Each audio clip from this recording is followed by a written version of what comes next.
Hey everyone, it's Susan Winter here. I'm answering your video requests. Oh, I have a good one. We have all felt this way. It's from Aston. Aston, I love this question. So many of us have it. The black and white between too hot to handle, too cold, whatever. The porridge is too hot, the porridge is too cold. Fantastic question from Aston. Attracted to unavailable and bored with compatible. Aston, thanks for this. Aston writes, I tend to either fall into infatuation with unavailable women or feel a lack of a spark with women whom I am otherwise compatible with. What is preventing me from finding someone with whom attraction and compatibility are both present? Aston, I love this. We all suffer with this from like one aspect to another, but you are bouncing between extremes, extreme hot, extreme cold. There is the third option, the one in the middle, and that would be what I call a sexy best friend. So, what I want you to do is focus on the friend, the warm, compatible, focus on those qualities. But then you want a package that catches your eye. Not unattainable, but exciting. Unattainable is a challenge. Unattainable means I have to work for it.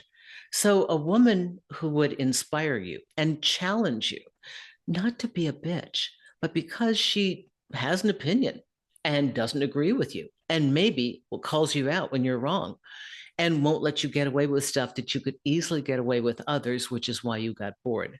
So I think you need a partner who is closer to an equal, not a toy, not a plaything, not some ego chasing thing. This is not what you need.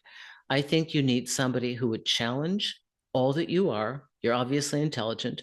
And I can tell from your writing, okay, that you need to find somebody closer to your match. She will have a strong personality. She will have an opinion. She will be able to love you with all that she has, but walk away without a second thought if you treat her badly. And that kind of woman would excite you to step up and be really involved in the relationship.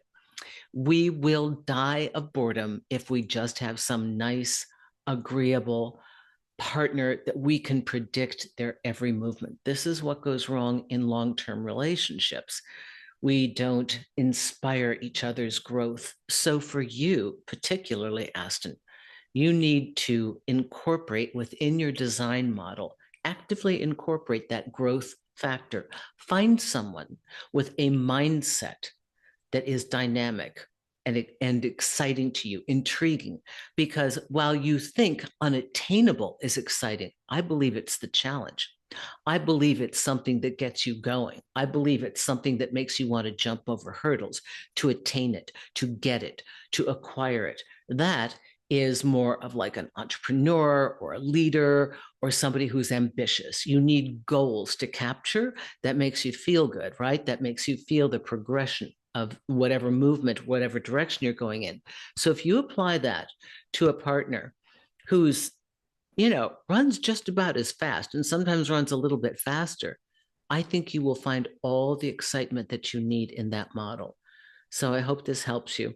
All of us, those of you who are living in this time period and you are intentional about your dating and you are looking for greater ways to enhance your well being through a really healthy and growth filled relationship, I urge all of you to look for a partner who has a growth mindset because we have learned that what caused all of the divorces for the most part in the last century was the fact that people stayed together forever and maybe they didn't think it through. They didn't have as many options and they partnered with somebody that'd be a good mom or good dad.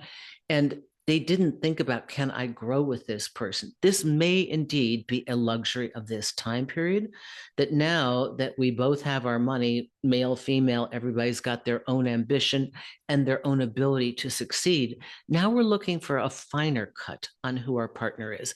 And we are looking for, you may want to call it a soulmate or whatever, but somebody who is your best partner as you partner in your life goals.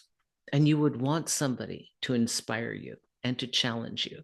And you want somebody that you admire, not just for their beauty, not just because they're unattainable, but because of who they are in and of themselves and what that creates within you. So I'd look at it that way. I think that's the way to bridge the gap between these two very polar opposite locations through which we find ourselves bouncing back and forth routinely in relationships. So, Aston, I really thank you because this is a bigger concern than is talked about regularly. I think it's a big part of the problems that we have in modern dating, dating the bad boys, dating the unattainable, wanting to date something that's just not a match for us and being bored with that nice person who is. Okay, so let's look for that growth mindset, somebody who challenges us in a healthy, constructive way to allow us to grow, to inspire, to catalyze our growth. That would be it. So if you have a question for me, I'm happy to answer it. Write to me, care of the contact page at susanwinter.net. Go to the box below all the information about Lauren and my agent and go to the box that says Q&A video requests, and maybe I'll read yours on air too. Thanks a lot, everyone, and thanks, Aston.